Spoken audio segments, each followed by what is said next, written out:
네, 오늘 정치권 이슈들은 조청래 전 여의도연구원 부원장, 윤재관 더불어민주당 정책위 부의장과 자세하게 짚어보겠습니다. 어서 오십시오. 어서 오십시오. 네, 안녕하십니까. 안녕하십니까.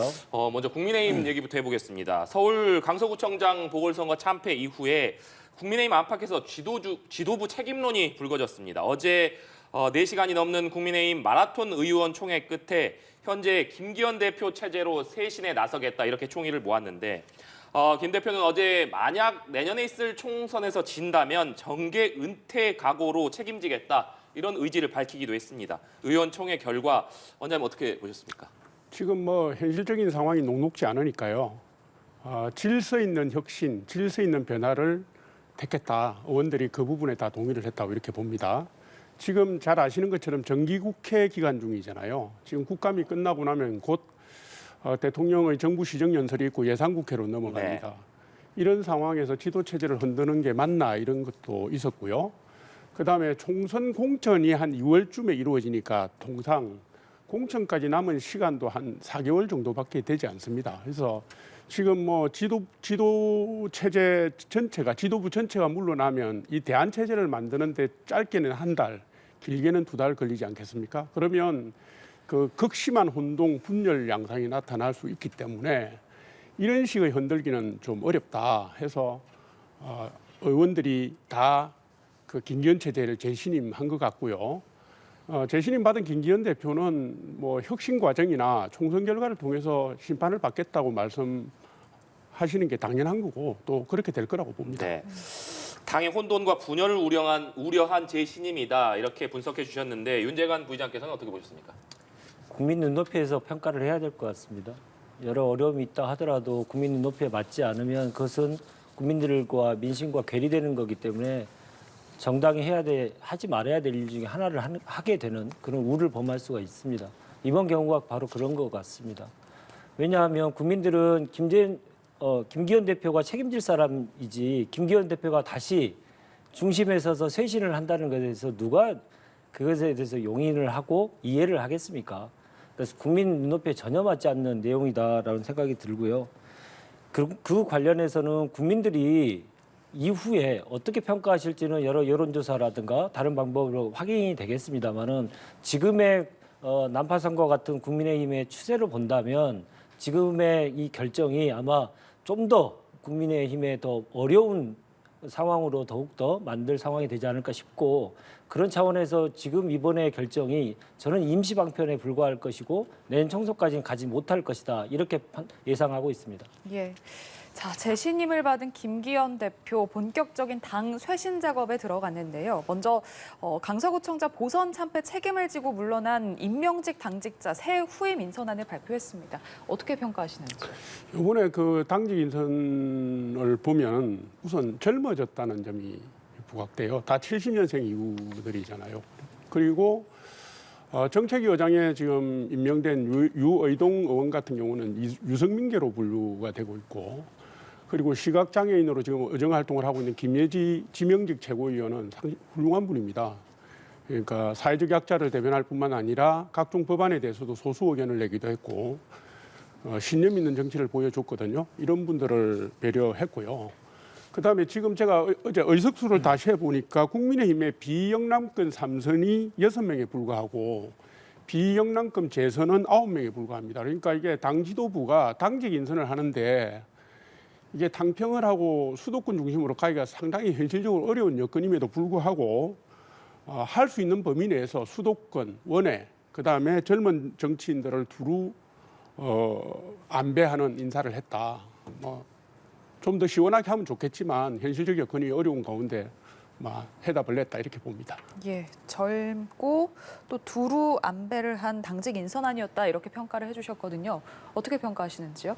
외부적인 평가보다는 내부의 평가가 이미 조수진 의원의 문자 메시지를 통해서 나왔다고 생각합니다. 황당하네? 김기현 대표 쫓겨나겠네? 이런 문자 메시지가 지금 공개가 됐지 않습니까? 내부 안에서도 이번에 당직 개편과 관련돼서 황당하네, 이런 평가를 좀 받고 있는 상황이니 외부에서는 또 얼마나 그 심각하게 바라보지 않겠습니까?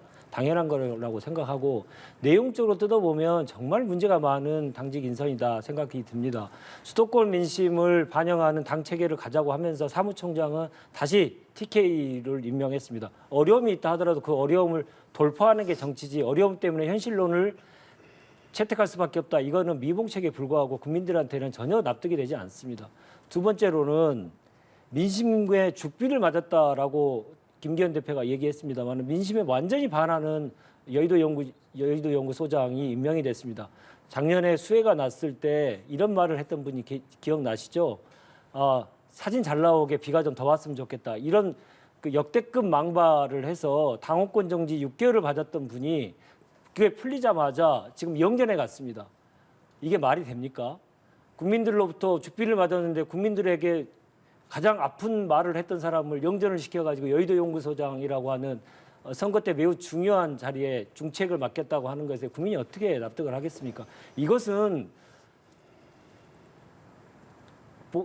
재판 결과에 잉크도 마르기 전에 다시 원인 제공자한테 공천을 해줬던 김태우 후보 공천하는 거하고 똑같은 맥락입니다.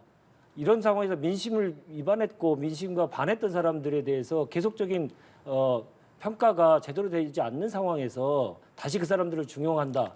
이걸 믿을 국민 그리고 그것을 진정성 있게 받아들일 국민은 없다. 저는 이렇게 단언합니다. 네, 이번 인선에 대해서 두 분의 평가가 극명하게 엇갈리고 있는데 김기현 대표가 향후 당 쇄신 방향에 대한 방향도 밝혔습니다. 주요 내용을 보면 서민 친화적인 국정 운영, 또 상향식 공천, 혁신기구 설치, 인재 영입이 별도 구성 등의 내용이 담겼는데 이 부분은 원장님 어떻게 보시고 계십니까? 크게 보면 방향은 두 가지 아니겠습니까? 강서구청장 보선에서 나타난 민심의 엄중함이라는 게 사실 이거예요. 지난 대통령 선거와 지방선거에서 국민의힘을 지지했던 20대에서 40대 유권자층이 등을 돌렸다는 거 아닙니까? 그러니까 지금 당장 해야 될 것은 20대에서 40대의 국민들이 갖고 있는 그 민심을 담는 그릇을 만들어야 돼요. 네. 그러니까 그 그릇이라는 게 뭐 혁신위원회든 뭐 미래비전위원회든 인재영입위원회든을 통해서 반영이 돼야 되고요. 정책까지도 그 맥락에서 이해가 돼야 되고 두 번째는 총선 로드맵을 빨리 앞당기는 겁니다. 앞당겨서 빨리 총선 체제로 가면서 총선 기획단을 출범시키고 그 과정에서 공천 룰이라든가 새롭게 영입된 인재들을 배치하는 문제라든가 또 총선 이슈를 더 다듬는 문제라든가 이런 부분들을 빨리 진행함으로 해서 국민의 눈높이에 맞는 정당의 모습으로 거듭나는 거다 이렇게 봅니다. 그래서 지금 혁신의 방향이라는 게 하늘에서 뚝 떨어지는 새로운 방향이 나올 수는 없습니다. 우리가 늘 얘기하듯이 기본에 충실해야 되거든요. 정당의 기본이란 게 국민의 마음을 읽고 국민의 요구를 따라가는 거 아니겠습니까? 저는 이게 총선 체제로 가면서 당의 역할 공간이나 영역이 점점 커지고 주도권도 커지고 하면서 혁신의 과제들을 제대로 수행해 나갈 수 있을 거다 이렇게 보고 있습니다. 네, 부의장님. 김기현 대표가 하시는 말씀에 대해서 국민이 얼마나 납득을 하실 건가 아까도 말씀드렸듯이 그렇지 않을 거라고 생각합니다. 국민은 이번에 강서 보궐선거에서 회초리가 아니고 몽둥이를 드셨거든요. 거기에 걸맞는 이 대책이 나와야 되는데 지금 정도는 환골탈태를 원하는 국민들에게 화장 정도를 고치는 수준에 불과한 것들만 지금 계속 내놓고 있습니다. 그러니까 본질을 외면하는 일들만 계속 하고 있는 것이죠. 인재 영입 잘하겠다고 얘기하지만 지금 상황에서 인재 영입 잘 된다고 누가 보장할 수 있겠습니까? 총선 기획단 빨리 만든다고 해서 그게 잘 될 문제입니까? 본질은 당정 간에 그리고 대통령실과의 관계에 있어서 어떻게 하면 독립적이고 주도적인 당의 역할을 맡길 것이냐, 당의 정립을 할 것이냐 이 문제인데 이런 문제는 전혀 얘기가 안 되고 있고 그 문제를 얘기한다고 하면 김기현 대표가 일단 물러나야 될 겁니다. 태생적인 한계가 있기 때문에요. 그러한 차원에서 지금 여러 가지 화장을 고치는 수준의 얘기들이 많이 나오고 있습니다만은 다 백해무익이 될 것이다. 저는 그렇게 생각합니다. 예, 당의 주도적 역할을 언급을 해주셔서요. 김기현 대표가 당과 정부, 대통령실과의 관계를 더 건강하게 하겠다라면서 민심을 잘 전달해서 당의 주도적 역할을 강화하겠다 이렇게 밝혔습니다. 자, 당 그리고 정부, 대통령실과의 관계 변화 또 관계 강화를 언급을 하면서 당의 역할을 좀 강조를 했거든요. 배경은 뭐라고 보시는지요? 지금 이 이번에 쇄신 요구 분출을 통해서 당 지도부가 가장 각성을 해야 될 부분이 그 부분이에요. 대통령실과 당과의 관계에서 당이 과연 생산적인 역할을 했느냐에 대해서는 자숙하고 반성하고 성찰하는 기회를 가져야 된다. 뼈아프게 그 지적을 받아들여야 된다고 생각을 합니다. 하고 지금 지난 1년 반 동안 윤석열 정부 초기 출범 이후 초기 과정을 거치면서 당에게 주어졌던 가장 큰 역할이 국정을 뒷받침하는 거였어요. 대통령의 외교 안보 사안이나 경제 정책 그리고 연금 교육 노동 개혁 과제들 하는 부분이었기 때문에 그 과정에서 당이 주도적인 역할을 못한 그런 부분이 있다. 이건 아프게 받아들여야 되고요. 다만 이제 이게 총선 국면으로 넘어가게 되면 총선을 주도하는 곳은 당입니다. 역대 어느 대통령도 대통령실이 총선을 주도한 경우는 없어요. 그 관계가 미묘하긴 했지만 그래서 이 총선 과정에서 당이 전략이라든가 인사라든가 정책이라든가 민생 과제를 주도하게 될 겁니다. 그 과정을 통해서 지금까지 있었던 좀 불균등한 측면들이 바로되고 조화롭게 될 수 있다고 보고 김기현 대표가 저는 지금 국민들에게 약속한 그 과제들, 숙제들을 제대로 실행하실 거다 이렇게 믿고 있습니다. 예. 당정 대통령실과의 관계에 있어서 당의 주도적 역할을 좀 강화하겠다 이렇게 밝혔거든요.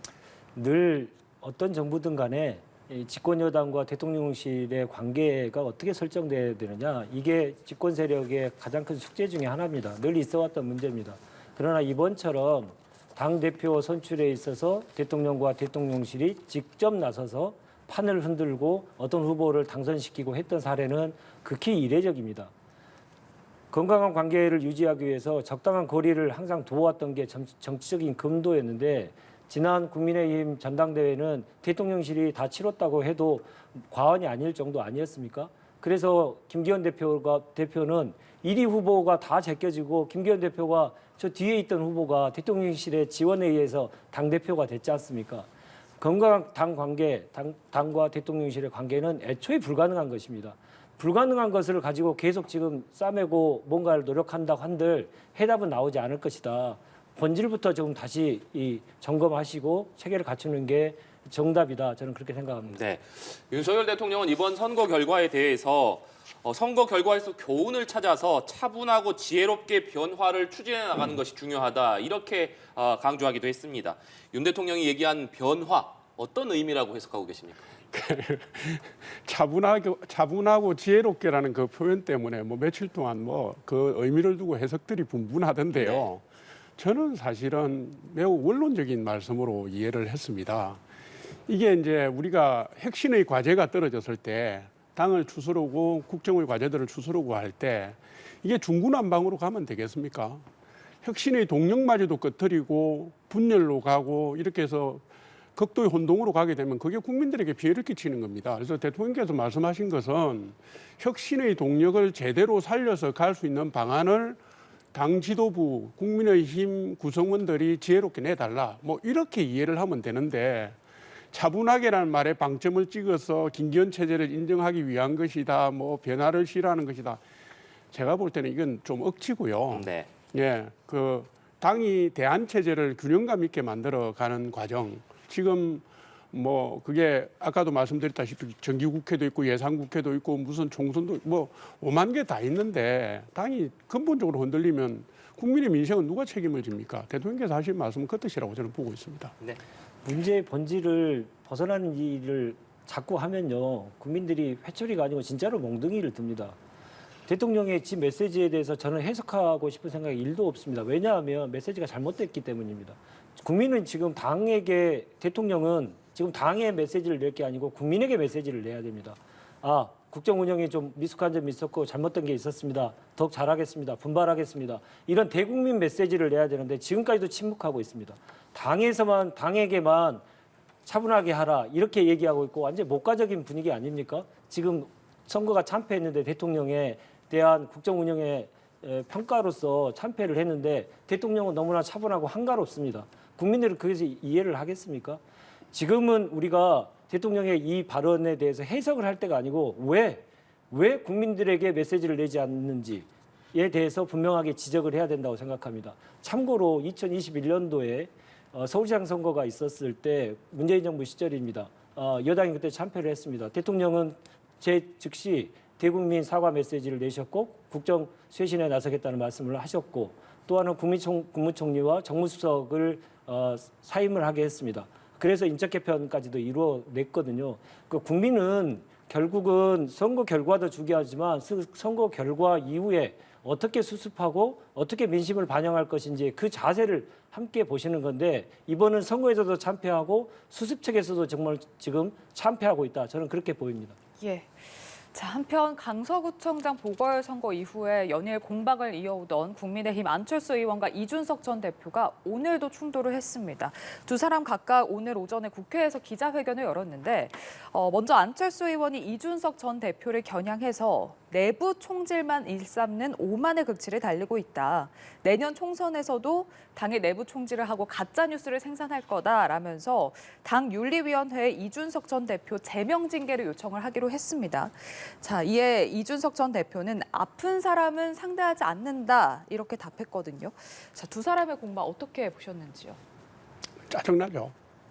아마 보시는 국민들 대부분 짜증나실 겁니다. 지금 강서구청장 보궐선거 패배로 지금 온 당이 들끓고 있고요. 수도권 민심 뿐만 아니라 당 체제 국정 운영 문제까지도 지금 그 국민들의 그 대화 주제가 되고 있는 이런 시국에 사감이 쌓인 문제로 한때 대선 후보였던 분하고 한때 당 대표였던 분이 갑론을박을 하는 게 이게 지금 맞나 이런 생각이 들어요.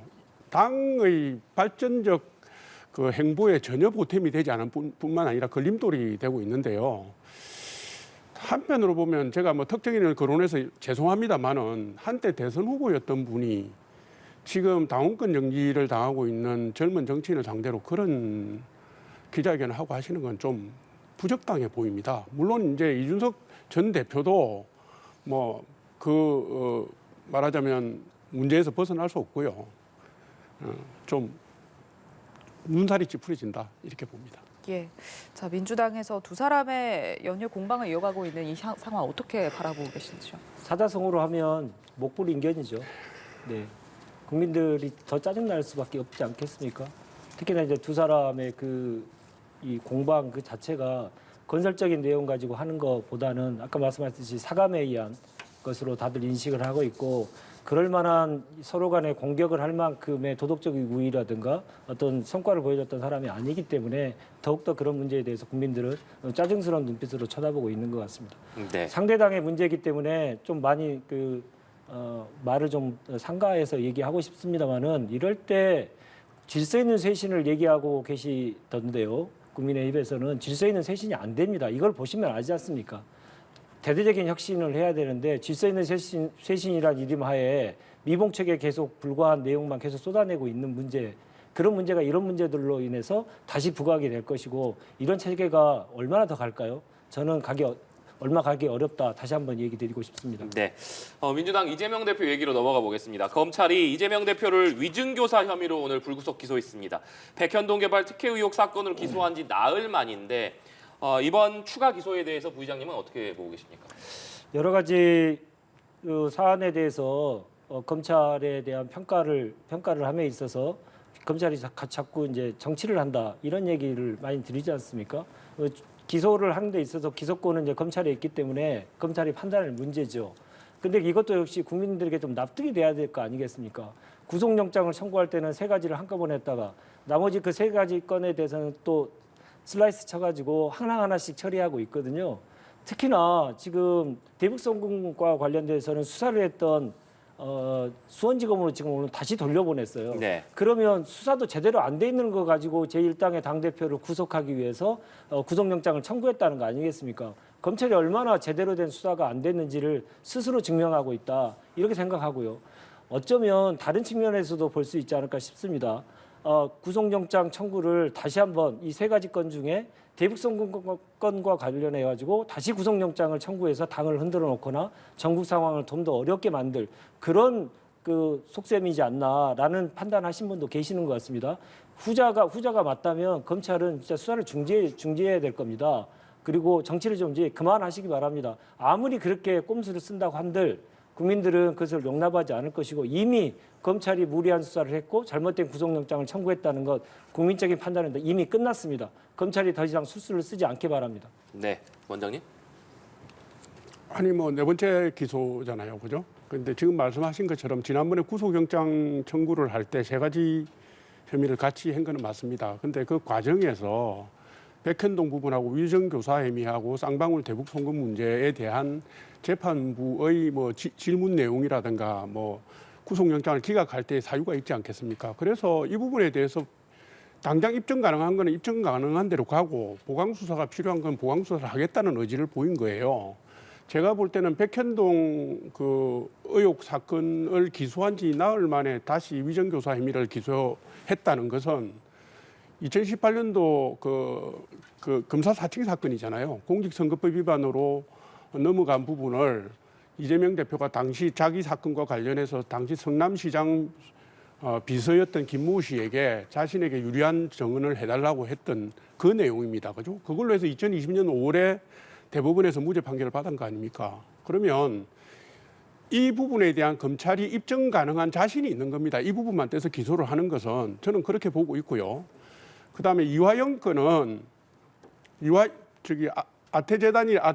아태재단이라든가 그 쌍방울 관계자들이 다 이재명 대표가 사전에 알고 있었다고 얘기를 했음에도 불구하고 핵심 피의자인 이화영 전 부지사가 진술이 오락가락했기 때문에 이 오락가락한 진술과 관련된 부분에 대한 보강 수사가 필요하다 검찰이 생각했을 겁니다. 그래서 이거를 원래 수사했던 수원지검으로 다시 돌려보낸 것일 뿐이지 입증할 자신이 없기 때문에 설라에서 쳐서 갔다 이거는 좀 지나친 분석이고요.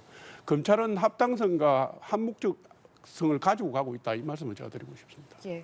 자, 이재명 대표가 조만간 당무에 복귀할 거다라는 전망이 나오고 있는데 사퇴한 비명계 송갑석 최고위원의 후임 인선 그리고 가결파 징계 여부에 과연 어떤 메시지를 내놓을지도 관심이 집중되고 있습니다. 어떻게 전망하시는지요? 네, 어떤 일을 하더라도 타이밍이 매우 중요하고 어느 정당에게 국민이 바라는 그리고 꼭 해야 된다라고 하는 것을 얘기하시는 것을 제대로 하는 정당이 국민들로부터 사랑을 받을 수밖에 없겠죠. 지금은 윤석열 독재 정부의 검찰 독재 정부에 대한 벽을 넘어서기 위해서 야당이 똘똘 뭉쳐서 그 벽을 넘기 위해서 노력을 해야 될 때다. 작은 차이를 가지고도 그것을 극복해내는 성숙된 민주당의 모습을 보여줘야 된다. 그래서 저는 통합과 혁신, 혁신과 통합 이런 메시지가 나오지 않을까라고 생각을 하고 있고요. 후임 당직 인선과 관련돼서도 지금 국민의힘이 이런 당직 개편과 관련돼서 아무런 효과를 못 보고 있는 거기 때문에 보다 국민들이 희망을 갖는 당직 개편 이런 것들을 숙고하고 계신 걸로 알고 있습니다. 예, 이재명 대표가 통합과 혁신의 메시지를 내놓을 거다라고 전망을 해주셨거든요. 어떻게 예상하시는지요? 저도 그걸 비슷하게 보고 있습니다. 이게 지금 이제 구속영장 기각이라든가 강서구청장 승리 이것 때문에 이재명 대표의 리더십이 상당히 강화된 측면이 있어서 이재명 대표가 지금 이 시점에서 무슨 당내 분란거리를 만들어서 뉴스거리를 만들 이유가 있겠습니까? 그러니까 아마 당무 복귀하자마자 통합에 가까운 뭐 그런 메시지를 내놓을 거라고 저는 봅니다. 그렇지만 지금 친명계 의원들 중에 핵심 의원들 중에 가결파들 뭐 윤리 심판원 제소라든가 뭐 징계를 얘기하시는 분들이 계시고요.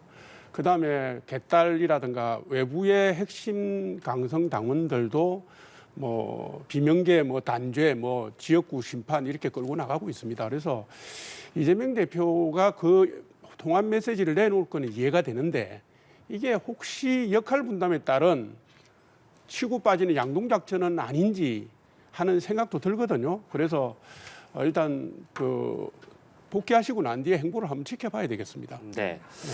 이제 총선이 다가오고 있고 총선철이 되면 중도 무당층을 끌어오기 위해서 여야가 쇄신 경쟁을 하기 마련인데 국민의힘에서도 본격적인 총선을 앞두고 쇄신의 움직임에 돌입을 했기 때문에 민주당 내부에서도 기존에 뭐 김은경 혁신위가 내놓은 혁신안이 있었습니다만 사실상 유야무야된 상황이고 민주당에서도 추가적인 쇄신 요구가 나올 것이라고 보십니까? 쇄신은 말씀하셨듯이 지속적으로 해야 되는 겁니다. 한때 이벤트로 하면 국민들이 바로 알아차리죠. 김은경 혁신위가 가동돼가지고 어떤 결론이 나왔습니다. 그 결론에 대해서 당이 어떻게 판단할 건지에 대한 문제부터 이제 풀어나가야 될 것이고 쇄신에 대한 내용들은 지속적으로 계속 이벤트가 아니고 계속해야 될 문제다라는 얘기를 꼭 지적하고 싶습니다. 네, 원장님. 하겠죠. 총선이 목전이니까 이게 이제 지금 10월달 12월 12일이면 국회의원 선거 예비후보 등록 시점입니다. 지금 이제 2달도 안 남았어요. 그러니까 국민의힘을 시작으로 총선기획단이 발족되고 민주당도 그렇게 가지 않겠습니까? 그러면 혁신의 방향은 딱 2개입니다. 하나는 뭐냐면 공천 룰과 관련된 거, 국민의 눈높이에 맞지 않는 부분들을 어떻게 걸러서 현역 교체율이라든가 공천 룰에서 국민의 눈높이를 반영해서 그 국민의 요구를 공천에다가 투입할 것인가, 교체율 문제가 두드러질 수 있고요. 그다음에 한 가지는 지금 이제 11월, 12월 지금 제가 세 보니까 11월 달에 4번, 12월에 2번 본회의가 예정돼 있는데 이때 법안과 관련된 민생 법안과 관련된 부분들을 끄집어낼 겁니다. 이게 중도 확장성 민생을 누가 더 챙기느냐 하는 경쟁 이런 부분이 붙지 않을까 싶고요. 그다음에 이제 12월 달이 되면 무슨 민주당이 발의했던 패스트트랙 이런 거 있지 않습니까? 그것도 논의가 될 것 같고 해서 일단 모든 관심은 혁신의 관점은 총선 룰에 맞춰질 거다 이렇게 보고 있습니다. 예. 제가 말씀드렸던 끊임없는 쇄신을 꼭 말씀드렸는데요. 쇄신에 대해서 우리가 가져야 될 기본적인 자세를 말씀드렸습니다. 쇄신이 별거 있는 게 아닙니다. 국민이 정말로 원하는 것 그리고 정치에게 요구했던 사안들을 따박따박 해내는 것이 바로 그게 쇄신입니다. 그게 쇄신인데 자꾸 이렇게 화장을 고치려고 하고 이벤트성으로 뭔가를 만들려고 하면 국민들은 그것을 진정성 있게 받아들이지 않거든요. 말씀하셨듯이 국회에게 부여된 국민들이 부여한 여러 가지 임무들 이런 것들을 따박따박 해내고 여러 가지 예산안 문제들을 계속 지적되고 있는 문제들도 제대로 다시 고쳐내고 이게 바로 쇄신이다. 쇄신을 이벤트로 보지 않으셨으면 좋겠다. 이 말씀 다시 한번 꼭 드리고 싶습니다. 예. 자, 그리고 국민의힘과 정부, 대통령실이 의대 정원 확대 필요성에 공감대를 이뤘습니다. 다만 구체적인 증원 규모라든지 방식, 발표 시기 등에 대해서는 추가적인 검토가 필요하다라는 입장인데 의대 정원 확대에 대해서 어떻게 보십니까? 이게 이제 2000년도에 의학 분업 사태 때 의대 정원이 줄었습니다. 351명인가 줄었고 그다음 코로나가 한참일 때 또 이 문제가 불거졌다가 문재인 정부가 400명 가까운 정원을 하려고 하다가 의사협회 파업 이래 해가지고 코로나 이후로 연기했잖아요. 이게 이제 뜨거운 감자인 거는 맞는데 사실은 국민의 입장에서 좀 봐야 됩니다. 이게 응급실 뺑뺑이라는 용어가 있고요. 소아과 오픈런이라는 용어가 나오고요. 이 국민들이 겪는 고통이 극심하지 않습니까? 특히 지역에는 의사를 구하지 못해서 병원 시설이 그냥 놀고 있고 우리나라 지금 의대 정원이 2006년 이후 지금 1명도 안 늘어나갔고 3,058명이던데 이게 이제 우리하고 인구가 비슷한 영국이나 독일 이쪽하고 맞춰보면 우리보다 3배가 많아요.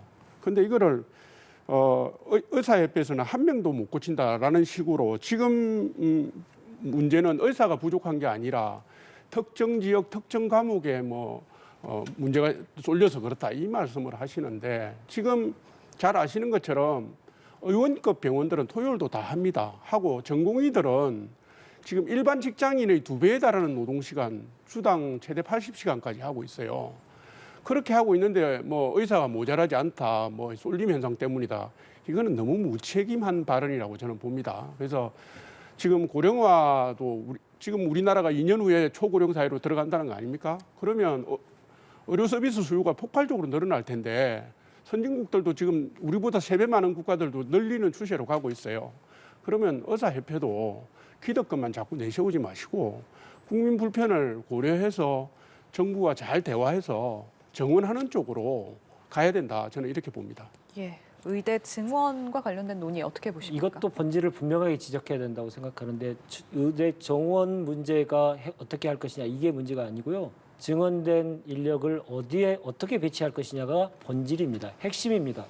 아무리 증원을 많이 한들 지역에 가는 의사가 없거나 필수 의료 시설에 가려고 하는 의사가 없으면 증원해봤자 막장 도로가먹입니다. 이런 상황이 계속 벌어지면 결국 문제를 전혀 해결할 수가 없는 것이죠. 그래서 문재인 정부에서는 지역의사제를 도입해서 지역에 계속 그 상주하면서 필수 의료 과목들을 할 수 있는 의사제를 도입하자고 했습니다만은 그게 성과를 이루지 못했습니다.